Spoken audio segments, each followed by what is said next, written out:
What's up everybody, Cursing Mushroom here, and I hope you enjoyed that little montage I had there for you. So, I want to show you guys this build, and it's pretty fun in Crucible. I've been using it lately. I just decided to randomly just make something, seeing as how the Iron Banner, one of the ornaments you need to get a bunch of kills and grenade kills, and I'm like, I love meleeing, so let's just make a thing out of it, right? So, let's check out what I got going, and then you can do with what you want with it. Maybe you could try it for yourself. So check this out. So first of all, I'm going to be using the Sentinel. This is for the Titan, by the way. And I'm going to be using the top skill tree. Now, grenade is subjective. You've seen me using the void wall on that particular video, that little montage. But it's subjective. I do prefer the void wall over the suppression grenade, but sometimes the suppression grenade helps you because it slows them a little bit. It disorients them, and so that way you can get that melee in. But the void wall is good because they will try to stay away from it. So pick your poison on your grenade. I don't really care for the magnetic. It doesn't seem to do enough damage. It's just kind of like a waste in my eyes, personally.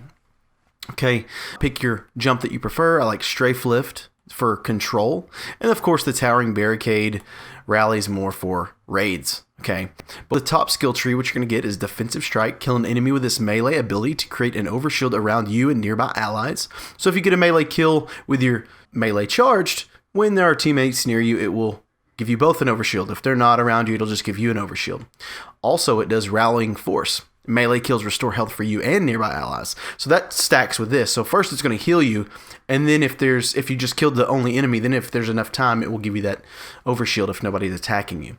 And then turn the tide. Your overshield from defensive strike lasts longer and increases melee damage and reload speed. Nifty, right? Nifty, huh? And of course, Sword of Dawn, which really doesn't matter. It's just there because it looks cool, right? So, using the Synthoceps, you get increased melee lunge range, improved melee damage when surrounded. So this is going to stack with this one here, melee damage and reload speed.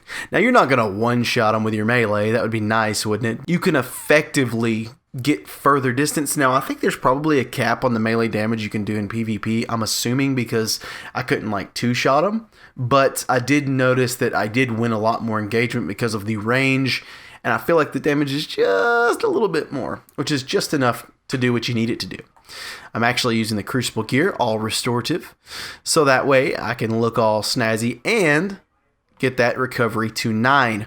I will have it at 10, honestly, guys, when I do get the helmet restorative mod here. Okay, and I'm not going to equip the blue one because I'm not going to spend the glimmer. I'm just going to save it and try to get more, so that way I can get the legendary, and that's what will happen. It'll be 2, 4, 10 when I'm done, so keep that in mind. I want to heal as quickly as possible with that melee, so that way I can just get back into the fight. So make sure you're using the restorative here, okay? On the Synthoceps, I'm using restorative as well. On the chest piece, I'm using as restorative. On the boots, I am using restorative. And on the cloak, I have a defensive mod, so that way I can get my resilience to 4. You want your resilience to at least be 4. It's kind of like the sweet spot. If you're at 3, you're going to die a little quicker. And then anything over 4, you're going to die at the same rate. So I recommend just getting it to 4 and then maximizing mobility and recovery. Most likely recovery because that's the most important currently.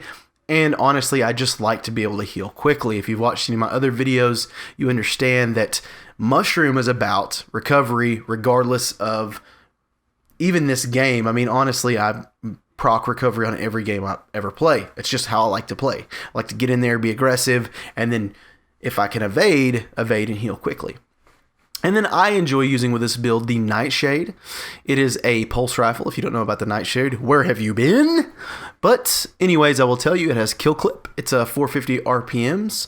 I have a magazine for my masterwork. Okay, which you're like, well, that's not that great. If you think about it, proc kill clip, it's already got a fast reload. Its handling is great. Its rounds per minute is great.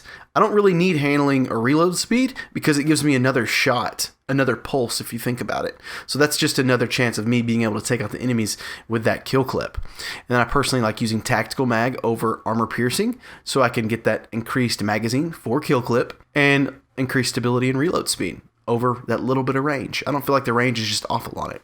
And then I use the red dot 2 because I like the way it looks, and it's a medium between handling and range. I think it's the way to go. And of course, the Nightshade has lightweight, superb handling, move faster with this weapon equipped. So that's why I believe that the Nightshade doesn't need handling or reload speed. It's all pretty good, so that's why I like using that magazine. I actually got it and was like, oh, I could try that out. It works great because it's a pulse rifle. It's probably the only thing I would rock that with. And then, of course, the submachine gun. So if you haven't seen this weapon, you can always click my review above. There'll be a little link, and it'll show you my Weapon Wednesday for the Hero's Burden. It's actually still my favorite submachine gun. I've got some that I've probably called favorite, or but coming back to this again, it's just so amazing, guys. And it's in the energy slot, so you're not really sacrificing a great kinetic. It's got threat detector, increased reload stability, and handling when enemies are in close proximity, which is great. It's got high cal rounds, which everybody knows what that is, or drop mag if you prefer, but the reload speed's not that bad, so I'll just use high cal. And then, of course, I use the SPO 28 over the 10 and the 26 simply because of it's an in-between of handling and range. I like that range, and it looks nice. And then it's got adaptive frame, a well-rounded grip, reliable and sturdy. If you noticed in the video, I was using this a lot to weaken my enemies and then melee them. It works great because it's like that perfect range with it and the Synthoceps that you can kind of gauge how much range you have with the Synthoceps. Once it starts falling off a little bit with the, not your damage fall off, but once you notice it's a little bit harder to hit your target with the Hero's Burden, you're probably too far for a melee. So think about that. And then for your power, I've got Ganora's Axe just so that way I can keep close to the enemies. I never actually used it because I didn't need to, because I just rocked the Hero's Burden, punched, meleeed, punched them in the teeth, whatever you want to call it. And if they were at range, I'll use my lovely Nightshade.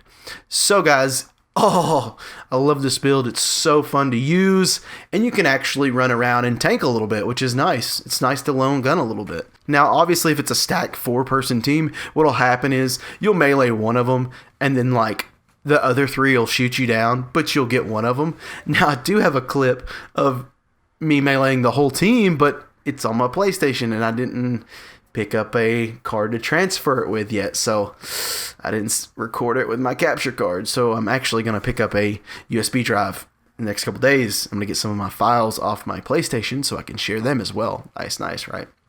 Because I do have some great moments that I want to capture. What do you think about this shader on this, right? Looking good, huh? Yeah. I believe that's a Dawning shader, dude. That's it's a Dawning Hope, right? Makes you look all like it's a camo, but I don't know, it makes the arms glow and stuff. Look at that, beautiful. I'm almost got the helmet armor ornament. I'm just, waiting. Got everything else though. Man, guys, this is a great build. A great build. I hope you guys enjoy it. I hope this helped you. And also, don't forget, you can get the Hero's Burden and get your melees up for the Iron Banner. Hope this video wasn't too late for you, but there's always next time, don't forget. And I'll see you guys out there in the wild.